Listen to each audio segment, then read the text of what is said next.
चलिए बाबू हेडिंग लगाइएगा आधारी राशि। लिखवा तो चुके हैं कल इसको, परिभाषा तो लिखवा दी है बाबू, है ना। वैसी राशियां जो किसी पे निर्भर नहीं होती, और इनकी संख्या कितनी होगी अब 7। अब हम लोग पढ़ लिए हैं। चलिए हेडिंग लगाइएगा आधारी राशि। अब हम लोग सबका नाम लिखेंगे, कौन कौन सी आधारी राशियां हैं। सबसे पहले लंबाई, दूसरा वाला हो जाएगा द्रव्यमान, तीसरा वाला हो जाएगा समय। इन तीनों को तो एकदम बैक टू बैक साथ ही लिखना है, लंबाई द्रव्यमान समय, लंबाई द्रव्यमान समय, लंबाई द्रव्यमान समय, ये साथ होंगे। क्योंकि हम बताएं कि इनको मूल बोला जाता है। बहुत सारी भौतिक राशियों को हम लोग इन्हीं तीनों के पद में लिखेंगे, अभी करेंगे ये काम, इसलिए हम कह रहे हैं कि मूल को एकदम साथ लिखिएगा, लंबाई द्रव्यमान समय। अब जो बचा जो शेष है, कौन कौन है बाबू? तापमान है ना बाबू, एक विद्युत धारा हो गया, विद्युत धारा। छठे नंबर पर आएगा बाबू ज्योति तीव्रता। सातवें नंबर पर आएगा पदार्थ का परिमाण, पदार्थ का परिमाण। चलें सर सबका लिखा जाए। लंबाई, लंबाई के लिए किसको यूज करते हैं? मीटर को। ओके। द्रव्यमान के लिए किसको यूज करते हैं? किलोग्राम को, एसआई के लिए, है ना।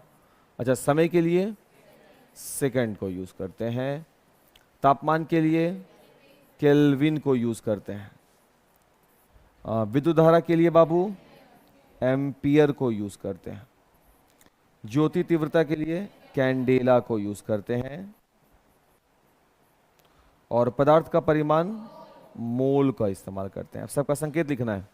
मीटर को किसमें? स्मॉल एम में, यही हम बोल रहे थे ध्यान देने के लिए। मीटर किसमें? स्मॉल एम में। किलोग्राम में के भी स्मॉल और जी भी स्मॉल। सेकंड में एस को स्मॉल।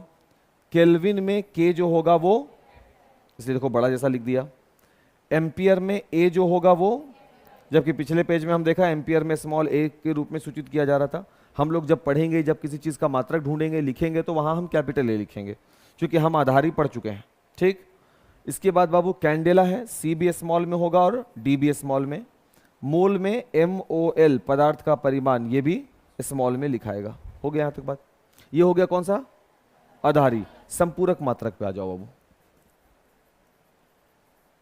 संपूरक मात्रक, संपूरक में कौन कौन से हो गए बाबू? एक हो गया समतल कोण, समतल कोण, उसका मात्रक क्या होता है? रेडियन। ये तो 10th में भी हम थोड़ा सा बताए थे ना बाबू, चेंज करने के लिए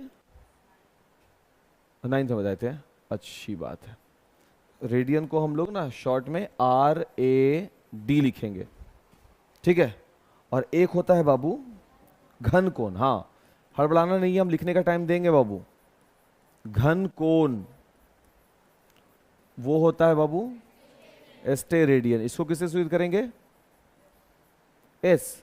एस तो यूज कर लिए बाबू, SR, एस्टे रेडियन। क्लियर?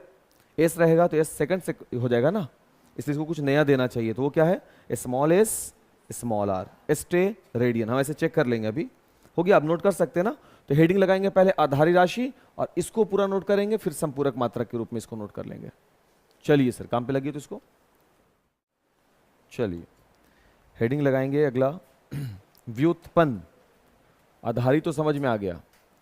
व्युत्पन्न SI मात्रक। कई बार ऐसा होता है कि सर ये सब टॉपिक हम लोग क्यों पढ़ रहे हैं? जैसे अभी ये टॉपिक हम लोग क्यों पढ़ा? कि आधारी की जानकारी मेरे पास होनी चाहिए, यही ना समझ में आ रहा है। बट आधारी की जानकारी इसलिए जरूरी है कि व्युत्पन्न की जानकारी हो सके, डिराइव्ड जिसको करना बोलते हैं। तो फिर व्युत्पन्न की जानकारी लेके क्या करेंगे? तो जानकारी ये वाला इसलिए रखना है कि जो आपका सिलेबस आगे है ना, उस सिलेबस में सभी के मात्रक को आप याद नहीं कर सकते हैं। तो आपको क्या करना होगा? मात्रक बनाना पड़ेगा। आपको खुद से देखना है कि मात्रक कैसे बनते हैं। बात समझ में आ रहा है हम क्या बोल रहे हैं? मात्रक को बनाना पड़ेगा। उसका एग्जाम्पल आपको अगले वाले टॉपिक से मिलेगा। देखो कैसे मात्रक को बनाना पड़ेगा। हेडिंग लगा लिया, व्युत्पन्न एसआई मात्रक लगाइए पहले, व्युत्पन्न एसआई मात्रक।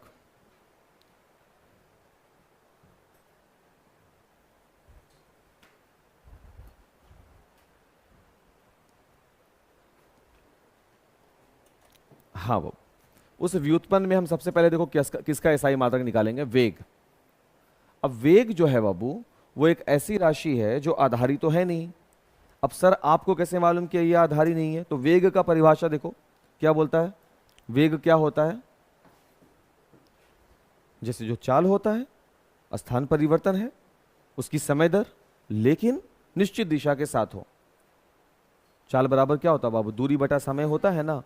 तो वेग बराबर भी दूरी बटा समय ही होता है, लेकिन वो दूरी जिसमें दिशा हो, तो उस दूरी को क्या बोलते हैं? विस्थापन। तो वेग जो होता है वो विस्थापन बटा समय हो जाता है, यानी वेग जो होगा वो क्या बन जाएगा? विस्थापन बटा समय। अब ये तुम अंदाजा लगा सकते हो बाबू कि वेग अपने आप में स्वतंत्र नहीं है, वेग किस पर डिपेंड है? विस्थापन पर और समय पर। अब विस्थापन का मात्रक क्या होगा? विस्थापन का मात्रक क्या होगा? जो लंबाई का मात्रक है, लंबाई का मात्रक, या कुछ और लगाना है? विस्थापन को किसमें मापोगे? मीटर में ही ना मापोगे, जो लंबाई का मात्रक होगा। और बटे में क्या लगा हुआ बाबू? समय। तो समय का मतलब हो गया समय का मात्रक। देखो कैसे चेंज हो जाएगा। तो लंबाई का मात्रक कौन है बाबू? मीटर। और समय का मात्रक कौन हो गया? रिजल्ट क्या आ गया? मीटर सेकेंड इनवर्स आया। किसका वैल्यू आया? ये वेग का। वेग बराबर क्या होता है? अगर ये याद नहीं है तो अगला टॉपिक जो हम लोग विमा वगैरह पढ़ेंगे फिर वहां दिक्कत देगा ये। तो यहां से हमको एसआई मात्रक मिल गया। अब कोई पूछे हमसे कि वेग का एसआई मात्रक क्या होता है, हम बोलेंगे मीटर प्रति सेकंड या मीटर सेकंड इनवर्स। अब इसी वेग से जुड़ा हुआ दूसरा फॉर्मूला हम लाते हैं बाबू, जिसका नाम है त्वरण। याद करो परिभाषा, वेग परिवर्तन की समय दर, यानी वेग परिवर्तन, वेग परिवर्तन किसके सापेक्ष? समय दर बोला ना, तो समय के सापेक्ष। वेग परिवर्तन का मतलब बाद में कुछ और वेग हो गया हो, पहले कुछ और वेग रहा हो, दोनों में अंतर बताओ। तो मान लेते हैं बाद में गाड़ी का वेग 2 किलोमीटर प्रति सेकंड हो गया हो या प्रति घंटा हो गया हो, जो पहले जो था वो था 10 किलोमीटर प्रति घंटा, पहले ये था। तो क्या होता है? अंतिम वेग माइनस आरंभिक वेग, घटाएंगे तो कितना आ गया? माइनस का 8 किलोमीटर प्रति घंटा, और बटे में जो भी उसका टाइम दिया हुआ है, आता है ना मीटर प्रति सेकंड स्क्वायर, किलोमीटर प्रति घंटे का स्क्वायर, क्या निकल कर आता है? त्वरण। अंतिम वेग माइनस आरंभिक वेग। नहीं मालूम है त्वरण का? क्लास 9 में था पढ़ने का, और अपने में भी चैप्टर 2 में फिजिक्स में है पढ़ने का त्वरण। यहां पर बात क्लियर हो रहा है। तो वेग परिवर्तन अगर करोगे तो घट करके रिजल्ट की क्या मिलेगा? वेग नहीं मिलेगा। सिर्फ वेग परिवर्तन करते हैं, समय के सापेक्ष के बारे में बात नहीं कर रहे बाबू। सिर्फ घटाएंगे जब अंतिम वेग में से आरंभिक वेग, तो रिजल्ट क्या मिलेगा? वेग नहीं मिलेगा। तो इसका मतलब कि जो वेग में परिवर्तन होगा तो ऊपर में क्या मिलेगा? वेग मिलेगा। तो वेग का मात्रक क्या होगा? यहां लिख देते हैं हम कि घट करके क्या मिलने वाला है? वेग ही। तो लिख देंगे यहां पर क्या कि वेग का मात्रक लिखाएगा। और नीचे किससे भाग लगा रहे हैं आप? समय से ही भाग लगा रहे हैं। तो वेग का मात्रक जो है वो पहले वाले में आप निकाल चुके हो, मीटर सेकंड इनवर्स। अब बटे में क्या है बाबू? एक और सेकंड, तो ये हो जाएगा metre second inverse into second inverse. देखो तो मीटर सेकंड इनवर्स है पहले से, और ये वाला सेकंड भी ऊपर में जाएगा तो सेकंड इनवर्स होगा ना। तो रिजल्ट हो जाएगा मीटर सेकंड पर पावर -2। और इसी को क्लास 9th वगैरह किताब में देखोगे लिखा रहेगा मीटर प्रति सेकंड स्क्वायर, क्योंकि अगर पावर माइनस में है बाबू तो बटे में भेजोगे तो सेकंड का स्क्वायर बनेगा ना, तो मीटर प्रति सेकंड स्क्वायर। बात समझ में आ रहा है? मात्रक ढूंढ लिया किसका? त्वरण का। तो त्वरण का एसआई मात्रक क्या होता है? मीटर प्रति सेकंड स्क्वायर। आधारी है कि व्युत्पन्न है? सोचना पड़ गया। सर व्युत्पन्न है सर, मीटर भी लगा हुआ, सेकंड भी लगा हुआ, तो व्युत्पन्न हुआ। आप कैसे कह सकते हैं कि व्युत्पन्न हुआ? तुरंत जवाब देंगे सर त्वरण बराबर होता है वेग में परिवर्तन और बटे में समय। यानी त्वरण की निर्भरता दो चीजों पर है, एक तो वेग पर भी डिपेंड कर रहा है कि पहले ज्यादा है या कम है, और दूसरा समय पर भी डिपेंड कर रहा है। क्योंकि इसकी निर्भरता दो चीजों पर है, इसलिए ये कैसा हो गया, व्युत्पन्न हो गया। और जो दो बात गौर करना है वो ये, पहले वाले में भी तुम देखो ये मीटर और सेकंड के पद में आ गया, दूसरे वाले में भी देखो मीटर और सेकंड के पद में आ गया, इसलिए हम उसको मूल बोल रहे थे। किसको मूल बोल रहे थे बाबू? शुरुआती वाला 3 गो को नहीं बोले मूल। कि भाई बेशक 7 आधारी होंगी, लेकिन ज्यादातर व्युत्पन्न राशियों को हम इन्हीं के रूप में पाते हैं, बदलते रहते हैं। देखिए आप खुद से, 2 गो हो गया ना। अब त्वरण से जुड़ा हुआ कौन होगा? बल। तो तीसरा वाला हम किसको बना के दिखला दें? बल। अब बल बराबर होता है फॉर्मूला से द्रव्यमान और साथ में गुना त्वरण, होता है ना। अब द्रव्यमान है तो द्रव्यमान के लिए द्रव्यमान का मात्रक, द्रव्यमान का मात्रक, और गुना करना पड़ेगा किससे? त्वरण से, तो त्वरण का मात्रक। और त्वरण का मात्रक आप निकाल चुके हैं, तो द्रव्यमान का मात्रक देखो बाबू, द्रव्यमान का मात्रक क्या होता है? किलोग्राम। एसआई में, एसआई ढूंढ रहे हैं ना सबका, तो एसआई में द्रव्यमान का मात्रक होता है किलोग्राम, स्मॉल में केजी। और त्वरण का मात्रक कौन है बाबू? मीटर प्रति सेकंड स्क्वायर। सही है क्या? इसी किलोग्राम, इसको लिख दें ऐसे, केजी मीटर प्रति सेकंड स्क्वायर, इसी को किस नाम से पुकारा गया? मिला? अभी फिर से देखो, एम के एस आ गया, फिर से एम के एस, फिर से मूल में ही रह गया, इधर उधर नहीं भटका। अब बल मिल गया, तो एक और चीज हम निकाल सकते हैं, वो है कार्य। कार्य बराबर क्या होता है बाबू? बल गुने विस्थापन, यही होता है ना। अब हमको इन्हीं दोनों के बीच में रिलेशन करवाना है। बल यानी बल का मात्रक, जो कि हम निकाल चुके हैं बाबू, और गुने किसका मात्रक बाबू? विस्थापन। अब विस्थापन का मात्रक क्या होगा? विस्थापन का मात्रक, हाँ, विस्थापन का मात्रक वही होगा जो लंबाई का मात्रक है।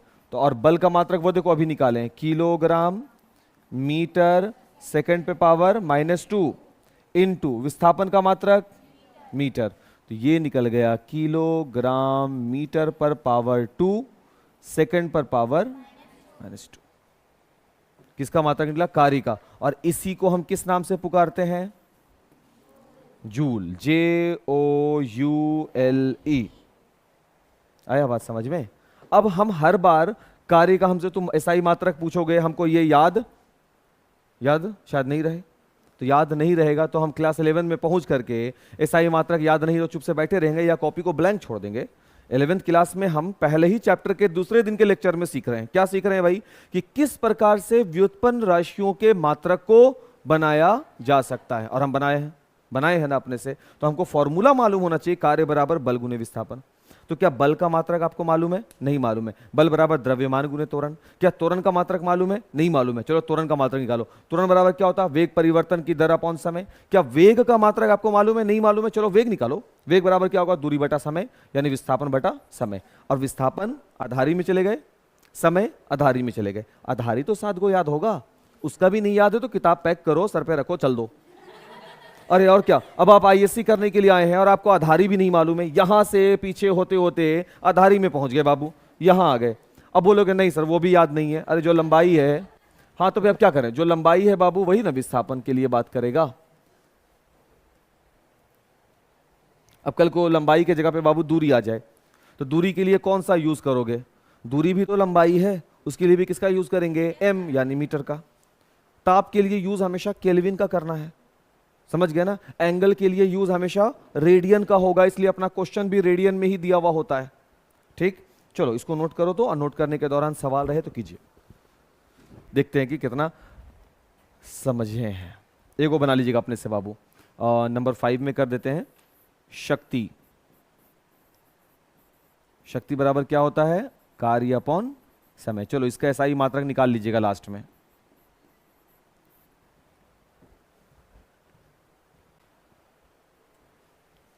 कार्य है तो हमको यहां लिखना होगा कार्य का मात्रक, है ना बाबू। इसके बाद हम किसका मात्रक लिखेंगे बाबू? समय का मात्रक। समय का मात्रक। कार्य का मात्रक हम लोग निकालें अभी just, kilogram metre square second पे पावर -2, और समय का मात्रक कौन हो जाएगा, सेकंड। ये हो जाएगा बाबू किलोग्राम मीटर स्क्वायर और सेकंड पे पावर -3 हो जाएगा, क्योंकि -2 पहले से एक और -1 चला जाएगा, तो -2 -1 -3 हो जाएगा, तो सेकंड पे पावर -3 हो जाएगा। यही इसका आंसर हो जाएगा, देख लीजिए। और इसी चीज को हम क्या बोलते हैं बाबू, वाट। नहीं बोलते शक्ति का मात्रक। अब हम बोलेंगे शक्ति का एसआई मात्रक वाट होता है, नहीं, इसको वाट में लिखते हैं। एसआई मात्रक तो जो निकला है वो यही है। परिभाषा देखो एसआई मात्रक का, मूल मात्रक से प्राप्त करते हैं, आधारी से प्राप्त करते हैं। मूल टोटल 7 है ना, ये लोग 7 से ना प्राप्त किए, तो एसआई मात्रक ये हुआ। और इसको लिखते क्या है, वाट। जैसे न्यूटन वाला हुआ बाबू, ये देखो ये एसआई मात्रक हो गया।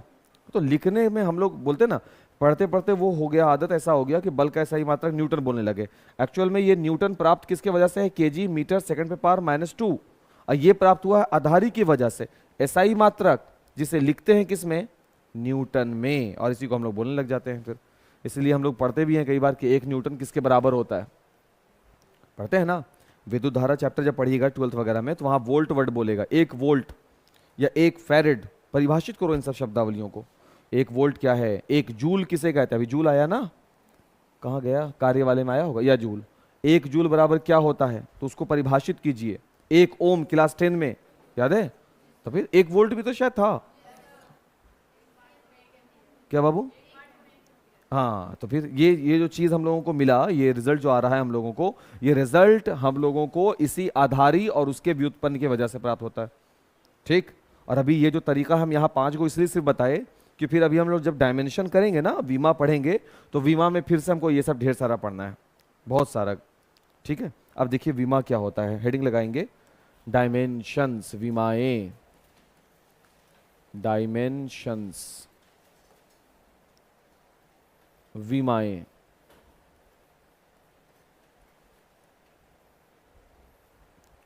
डायमेंशंस, विमाएं लिखिएगा, पहले परिभाषा, उसके बाद बात करेंगे। किसी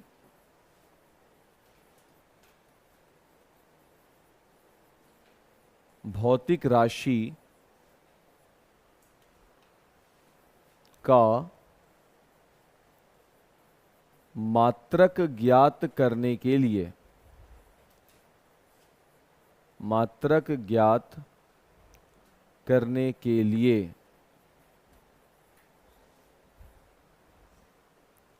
उसके मूल मात्रकों में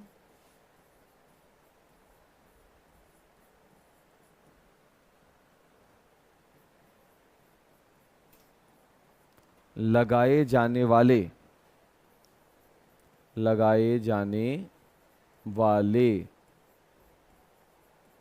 घात ही विमा कहलाती है।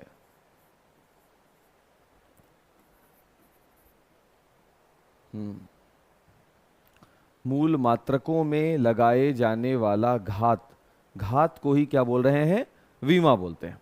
अब इसके शब्द को समझना है ताकि हम वीमा टॉपिक को अच्छे से समझ सके, रख सके अपने पास। क्या बोला गया है, मूल मात्रक, मूल मात्रक जैसे कि लंबाई है ना बाबू, द्रव्यमान, समय, ये तो जनरल हो गए, ये तो रहेंगे ही रहेंगे। अगर और देखा जाए तो विद्युत धारा, वही सब किसका नाम, आधारी।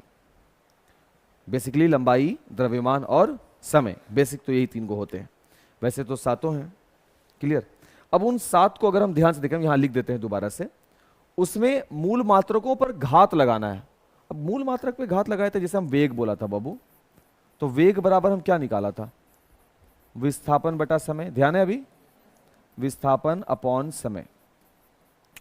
तो विस्थापन के लिए तुम क्या यूज किए थे, m, समय के लिए क्या यूज किए थे, s, रिजल्ट क्या निकाले थे, ms इनवर्स निकाले अभी रिजल्ट। अब ये जो ms इनवर्स निकाले रिजल्ट, ये विमा देखो, अभी भी देखो, लंबाई की विमा क्या है, लंबाई पर पावर कितना है, 1। क्योंकि विमा किसे कहते हैं बाबू, घात को विमा कहते हैं, घात यानी कि पावर को विमा बोलते हैं। बट ये पावर किस पर होगा, मूल मात्रक पर। मूल मात्रक कौन है मेरा, यहां देखो मीटर, लंबाई आ गया ना, एस क्या है, समय, तो ये तो मात्रक हुआ, लंबाई का मात्रक एम है, समय का मात्रक कौन है यहां पर, एस है, तो ये मात्रक ना हो गया, ये मात्रक पर नहीं बोल रहा है, मूल मात्रक, यानी मूल मात्रक कौन कौन से हो गए, लंबाई, मूल मात्रक कौन हो गए, द्रव्यमान, मूल मात्रक कौन हो गए, समय। आई बात समझ में, मूल मात्रक वैल्यू को नहीं बोला कि लंबाई के लिए मीटर, द्रव्यमान के लिए किलोग्राम, समय के लिए सेकंड, उस पर घात नहीं मांग रहा है वो बोल रहा है मूल मात्रक पर लगा हो घात। मतलब ये जो विस्थापन हो गया वो होता है ये m जो है ये किसको बता रहा है, लंबाई को ना बाबू, तो ये हमको ऐसे दिखना चाहिए था, लंबाई, ये क्या है बाबू, सेकंड, समय, तो ये होता समय, और समय पे पावर कितना, इसको ऐसे लिखना था, लंबाई, लंबाई का घात 1, समय का घात -1। लंबाई का मात्रक आपको नहीं लिखना है, आपको समय का मात्रक नहीं लिखना, आपको लिखना था मूल मात्रक पर कितना घात है। तो लंबाई पर घात कितना है और समय पे घात कितना है, यही इसकी विमा है। किसकी विमा, वेग की, यानी वेग का जो विमा है वो लंबाई की दिशा में 1 और समय की दिशा में -1। ये हुआ, वो सेकंड और मीटर की बात नहीं करता। अब बार बार हिंदी में लंबाई समय लिखोगे बैठ करके, नहीं, उसके लिए इंतजाम किया गया बाबू। क्या इंतजाम है, सभी मात्रकों को हम पहले लिखेंगे। कौन कौन से आधारी मात्रक होते हैं, आधारी मात्रक नहीं बल्कि आधारी राशि कौन कौन सी हैं, तो आधारी राशि हो गई, एक हो गई लंबाई, दूसरा कौन हो गया बाबू, द्रव्यमान, तीसरा समय, ये 3 पहले हो गए है ना। चौथा बाबू तापमान, तापमान का मतलब उष्मा गतिकी ताप के बारे में है। विद्युत धारा, देखो यहां ताप का मतलब हम यहां पे लिख देते हैं भाई, हम कौन सा, थर्मोडायनेमिक्स की बात करते हैं, उष्मा गतिकी ताप, जब पढ़ेंगे तब बात होगी इसका। विद्युत धारा, उसके बाद कौन आता है बाबू, क्या हो, ज्योति तीव्रता, ओके, ज्योति तीव्रता, ओके। उसके बाद बाबू लास्ट में पदार्थ का परिमाण, पदार्थ का परिमाण। अब देखो भाई, अगर हम लंबाई बोलना चाहें, विमा के केस के लिए बता रहे हैं बाबू,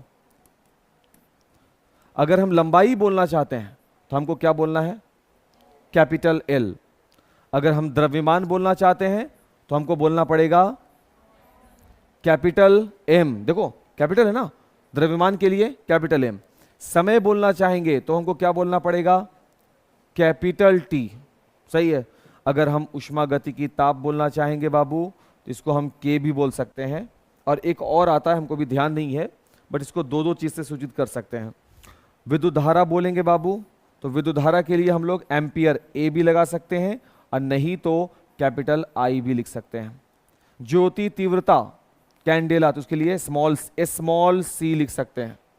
और एक होता है पदार्थ का परिमाण, इसके लिए हम लोग, देखो मात्रक नहीं आया, यहां मात्रक की बात नहीं कर रहे हैं। और यहां जो हम आपको पढ़ाए थे बाबू, कहां गया, यहां है ना, सेकंड वाले पेज में बताए थे क्या, यहां, ये क्या था, मात्रक था। मात्रक की बात हमको नहीं करनी है, ध्यान रखिएगा। क्या बोलता है, परिभाषा को ध्यान दीजिए, बोलता है कि अगर हम चाहते हैं कि किसी भौतिक राशि का मात्रक ज्ञात करना, किसी भी भौतिक राशि का मतलब कौन कौन सा हो गया, व्युत्पन्न, जैसे कार्य, ऊर्जा, ये सब का ज्ञात करना, तो उसके लिए हमको क्या करना है, मूल मात्रक में घात लगाना है। मूल मात्रक में, तो मूल मात्रक मेरे कौन कौन से हैं, लंबाई के लिए मीटर है, तो मीटर की बात नहीं करेगा, वो लंबाई बोलेगा।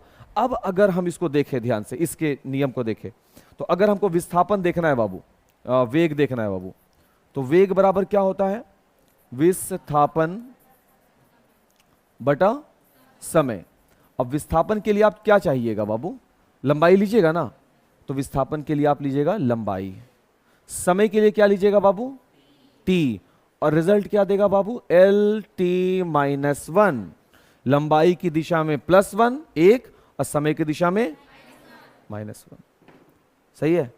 और हमसे अगर बोलेगा कि वेग की विमा निकालो, तो बार बार जो बोल रहा है वेग की विमा निकालो, वो ना बोल करके वो सीधे वेग को किस में डाल देगा, स्क्वायर ब्रैकेट में। और स्क्वायर ब्रैकेट सूचक है कि वो हमसे डिमांड किया है किस चीज का, विमा का। बात समझ में आ रही है? आएगा। इसको नोट करके बाबू, इसको पहले नोट कीजिए ताकि चर्चा हम आगे चलेंगे। इतना काम कीजिए पहले।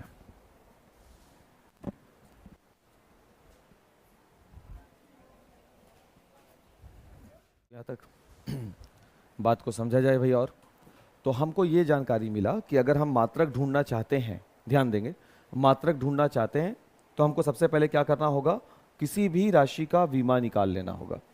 जो मेरी आधारी राशि होती हैं, उन आधारी राशियों का मेरे पास मात्रक भी हो गया है, उन आधारी राशियों का हमको मात्रक भी पता है, साथ में उन आधारी राशियों का हमको विमा भी, ये क्या है, विमा, विमा भी पता है। दो चीजें क्लियर हो गई हैं, कोई दिक्कत नहीं यहां पर। अच्छा, अब देखो इसका यूज कैसे कर सकते हैं। जैसे कि अगर हमको पता करना हो बाबू कि वेग की विमा बताएं, तो वेग की विमा निकालने के लिए उसको किस में डालना होगा, स्क्वायर ब्रैकेट में। अब ये बात याद रखिएगा, वेग की विमा, तो वेग बराबर क्या होता है बाबू, विस्थापन बटा समय। यानी वेग की विमा हमको तब प्राप्त होगी जब मेरे पास विस्थापन की विमा हो और मेरे पास समय की विमा हो। देखो जिसकी भी विमा की बात हम कर रहे हैं तो तुम देखोगे कि हम स्क्वायर ब्रैकेट के साथ बात कर रहे हैं। अब विस्थापन की विमा, बाबू विस्थापन किससे जुड़ा हुआ है, लंबाई से ना। तो जो लंबाई की विमा होगी, लंबाई की विमा क्या है, एल, तो लंबाई के विमा को लिख दो अपॉन, अब उसको स्क्वायर ब्रैकेट में लिख दिया विमा। और उसके बाद समय, तो समय की विमा क्या होती है, कैपिटल टी, तो ये लगा दिया टी, और इसका मतलब ये हो गया एल टी इनवर्स।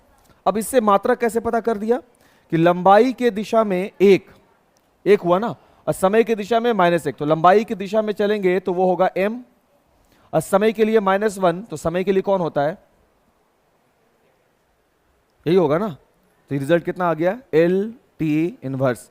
अभी तो इतना ही देख रहे हो, जब हम लोग कन्वर्जन करेंगे ना, एस आई को सीजीएस में बदलो, सीजीएस के वैल्यू को एमकेएस में बदलो, वहां इसका विमा का सबसे ज्यादा यूज होता है। और वहीं से आपको पता चलेगा।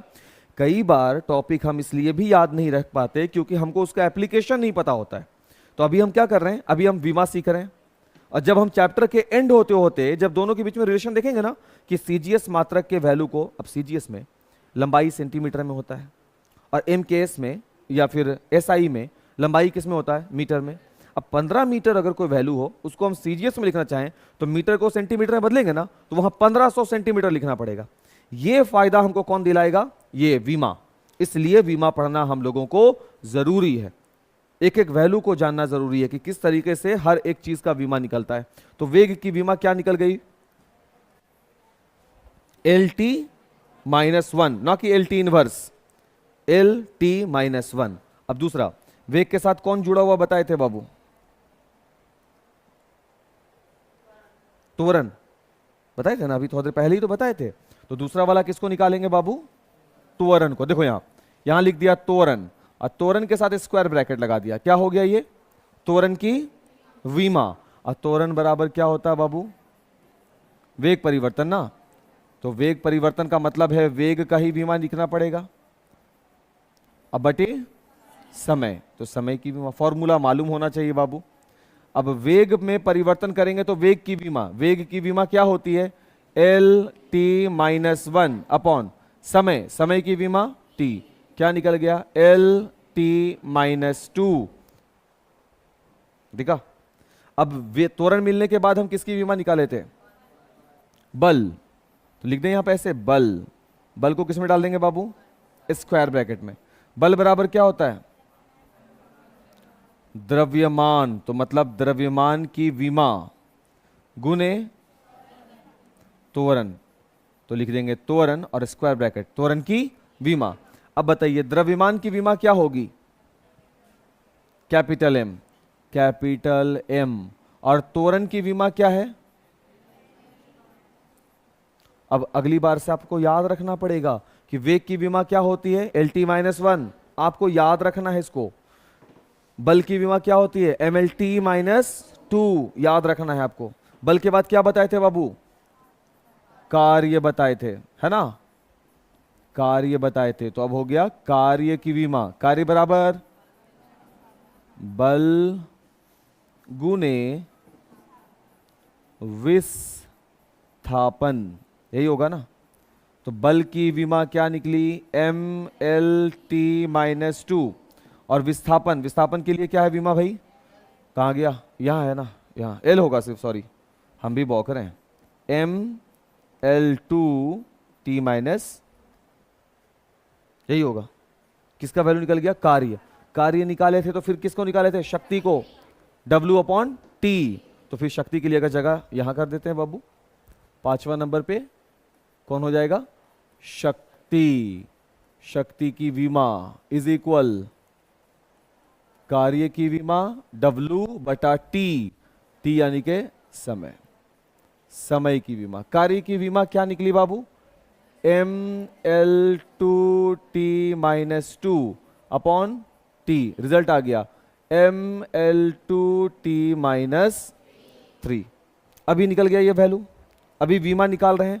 अभी तुम्हारा फोकस सिर्फ एक बात पर होना चाहिए, आधारी राशि कितनी है, आधारी मात्रक आता है कि नहीं आता, और विमा निकालने आपको आता है कि नहीं आता। कितना भारी बात है क्या है, जिस बंदे को भी फॉर्मूला मालूम है, जिसको भी ये वाला पोर्शन मालूम है, उसके लिए विमा है।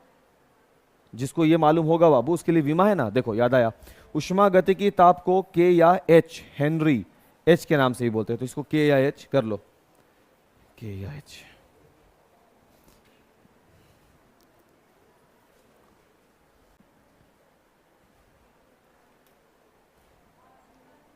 यहां पर अगर कंफ्यूजन लग जाए बाबू कि द्रव्यमान गुने त्वरण को सर आप कैसे बना रहे हैं यहां पर, तो इसको तुम ऐसे लिखो, द्रव्यमान के लिए हो गया m और त्वरण के लिए क्या हो गया Lt-2, तब ये रिजल्ट दे दिया mlt-2। यहां पर भी देखो बल गुने विस्थापन, तो बल गुने विस्थापन, ये रिजल्ट हो गया। ये तो खैर ठीक है। शक्ति सूत्र होगा, अगर तुम्हारे पास फॉर्मूला नहीं होगा तुम कभी भी विमा नहीं निकाल सकोगे, तो वो हमको सीखना है और हमको याद भी रखना पड़ेगा सूत्र को, तभी जाकर बनाएंगे। जैसे देखो संवेग बराबर होता है मात्रा गुने वेग, द्रव्यमान की विमा क्या होती है m, पता है, और उसके बाद वेग की विमा क्या होती है Lt-1, ये बन गया। संवेग की विमा बन गई mlt-1। अच्छा, गतिज ऊर्जा बराबर होता है बाबू हाफ, होता है ना, इनटू m, m का मतलब हो गया द्रव्यमान, v², यानी वेग का क्या बनता है बाबू, स्क्वायर। बाबू गतिज ऊर्जा काइनेटिक एनर्जी जानते नहीं है, हाफ mv² होता है, तो हाफ को हाफ रहने दिया, m के जगह पे द्रव्यमान, और वेग का स्क्वायर, तो वेग का स्क्वायर लिख दिया।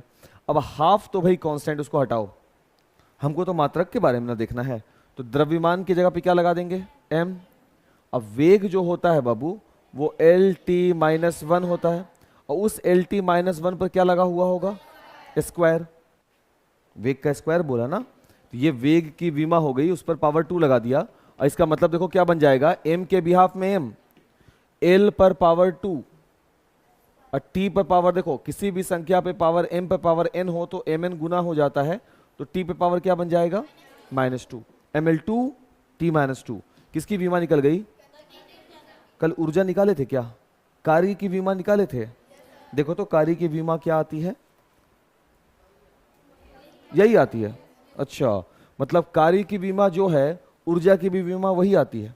चलो स्थितिज ऊर्जा को देखो, क्या होता है फॉर्मूला mgh, m का मतलब बाबू द्रव्यमान, यही होता है ना। g का मतलब बाबू गुरुत्वीय त्वरण, g भी हो गया। h का मतलब बाबू ऊंचाई या फिर दूरी, ऊंचाई भी तो दूरी ही है ना बाबू, कि अलग अलग चीज हो गया। तो जो पोटेंशियल एनर्जी होता है उसका फॉर्म होता है सीधा mgh। तो m का मतलब हो गया द्रव्यमान, g का मतलब हो गया गुरुत्वीय त्वरण, और h का मतलब हो गया ऊंचाई। अब देखो ध्यान से कि द्रव्यमान के लिए आप क्या यूज कीजिएगा m, गुरुत्वीय त्वरण के लिए क्या यूज करोगे, अरे त्वरण के लिए क्या यूज करोगे, नहीं आया था कल त्वरण का, कल त्वरण का विमा देखो तो Lt-2 नहीं निकाला था, तो फिर ऐसे चुप काहे हो भाई। एल टी माइनस टू होता है। और फिर ऊंचाई है बाबू, ऊंचाई भी एक तरह से दूरी ही होता है, तो दूरी के लिए क्या यूज करोगे, एल। तो रिजल्ट क्या बनेगा, M L two T minus two. कार्य ऊर्जा सबकी विमा एक है, विमा एक तो मात्रक सबका एक। कार्य को भी जूल में मापते हो तो ऊर्जा भी जूल में, नहीं बोलते यही कार्य ऊर्जा के रूप में या यही ऊर्जा कार्य के रूप में संचित होता है। कई बार क्लास 12th में जब हम लोगों को कहा जाएगा कि ऊर्जा का कैलकुलेशन करो, तो हम ऊर्जा डायरेक्टली कैलकुलेट नहीं करेंगे, हम क्या कैलकुलेट करेंगे, कार्य कैसे संपन्न किया जा रहा है। जैसे तुम सोचो कि अगर हम किसी के ऊर्जा को देखना चाहते हैं तो उसका क्या देखना होगा, वर्किंग एफिशिएंसी, काम करने की काबिलियत देखनी है, वो कितना काम करता है, और उसी काम के आधार पर हम उसके ऊर्जा को कैलकुलेट कर सकते हैं, एनर्जी को कैलकुलेट कर सकते हैं। क्योंकि सभी का देख लो भाई, M L two T minus two, M L two T minus two बराबर हो रहा है किसमें, कल जो कार्य का काम किए थे। एक जानकारी। दूसरा जानकारी, हम फिर से वही बात बोलेंगे, हम डायमेंशंस किसी का तभी निकाल सकते हैं जब उससे जुड़ा हुआ सूत्र हमको पता हो, एम जी एच। नेक्स्ट, बल आघूर्ण। बल आघूर्ण बराबर होता है बल और उसके साथ होता है क्रिया रेखा के बीच की दूरी। तो बल और साथ में क्या लगा हुआ होगा, दूरी। अब इन दोनों का, तो बल का क्या कल निकला था बाबू, याद है, एम एल। बल का विमा क्या निकला था, M L T minus two, यही आया था ना। तो M L T minus two into दूरी, दूरी के लिए क्या यूज करोगे, क्या आ गया, M L two T minus two, फिर इसके बराबर हो गया। यानी बल आघूर्ण भी कोई धक्का खिंचाव नहीं है, बल्कि बल आघूर्ण भी काम जैसा कोई चीज होगा।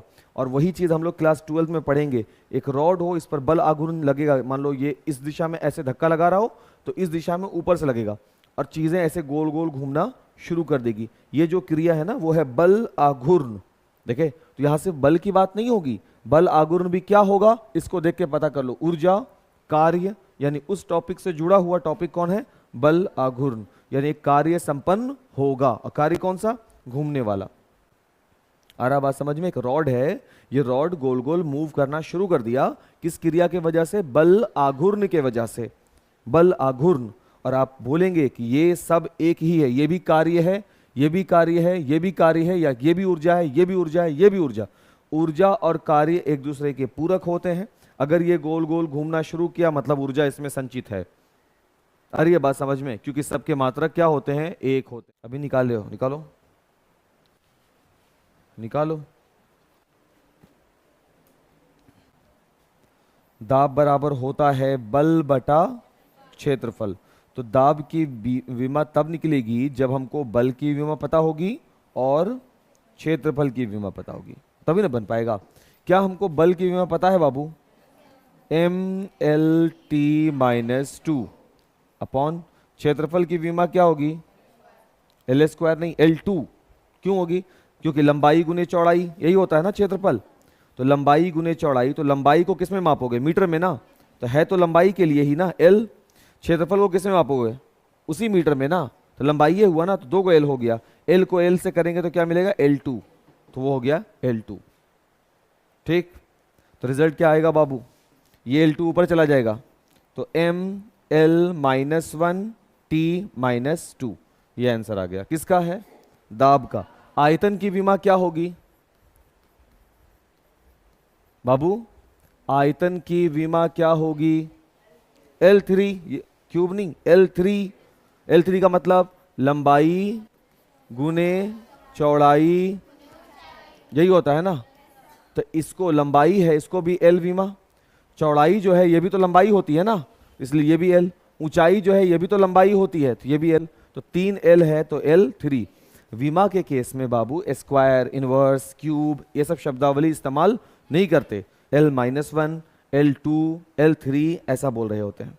तकलीफ, अच्छा यहां तक नोट कर लिए हो, इसको नोट करो पहले जल्दी से बाबू। बना लिए थे तुम लोग बाबू उसको, ठीक बना लिए तो ठीक है, जो नहीं बनाए थे जल्दी से नोट करोगे बाबू, आगे बढ़ते हैं।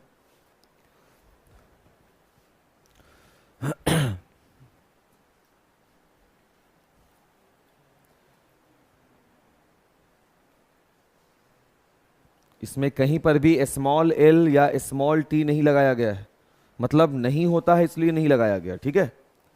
तो कल जो हम लोग सबसे पहला बीमा पढ़े थे वो किसको पढ़े थे बाबू? वेग, एल टी माइनस वेग माइनस वन।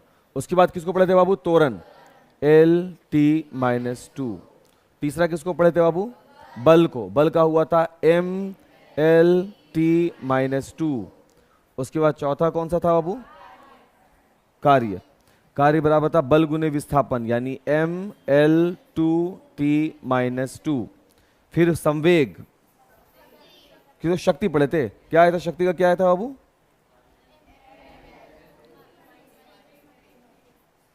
यही आया था क्या? नहीं,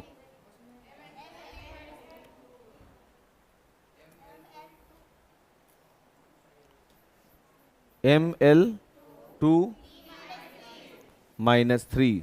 इसके बाद कौन था? संवेग, उसको क्या आया था बाबू संवेग का?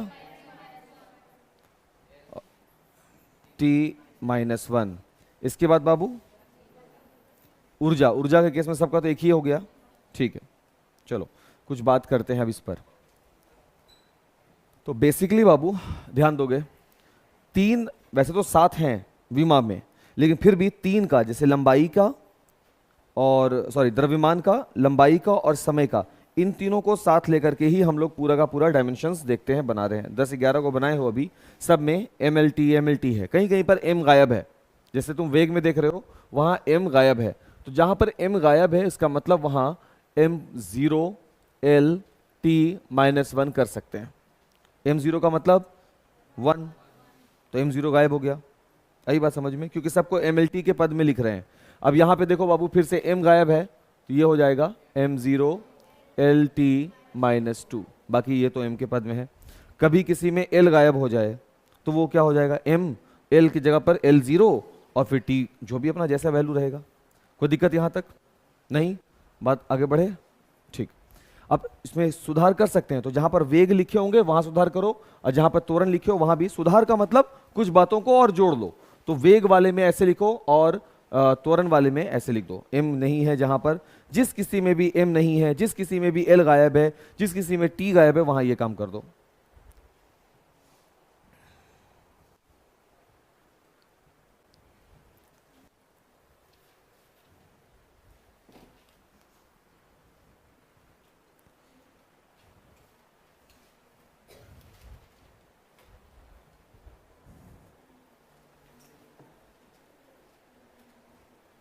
हो गया?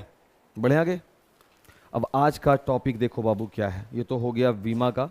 इसमें इसमें एक और बात बाबू, जितना चाहो सात में से जो जो गायब है तुम सबको लिख सकते हो। जैसे केल्विन नहीं है यहाँ पे, लिख सकते हैं। एम्पियर नहीं है यहाँ पर, जैसे ज़रूरत पड़ेगा एम्पियर यहाँ पे लिखना ही है तो ए पे पावर 0 लगा देंगे। केल्विन है या हेनरी लिखना है तो एच पे पावर 0 लगा देंगे। आई नहीं है, आई पे पावर 0 लगा दिया। मोल नहीं है तो मोल लिख करके उस पर पावर 0 लगा दिया। बात तो एक ही रहेगी। क्या ये वाला वैल्यू या ये वाला वैल्यू दोनों अलग अलग चीज हो गया? नहीं, किसी भी नंबर पर पावर 0 बराबर क्या कंसीडर करते हैं? 1 करते हैं, इसलिए ऐसा हो गया। ठीक। अब ये जो डायमेंशंस अभी थोड़ा बहुत हम लोग सीखे हैं, इस डायमेंशंस का यूज कैसे पद्धतियों को चेंज करने में किया जाता है, आज हम लोग वही देखने वाले हैं।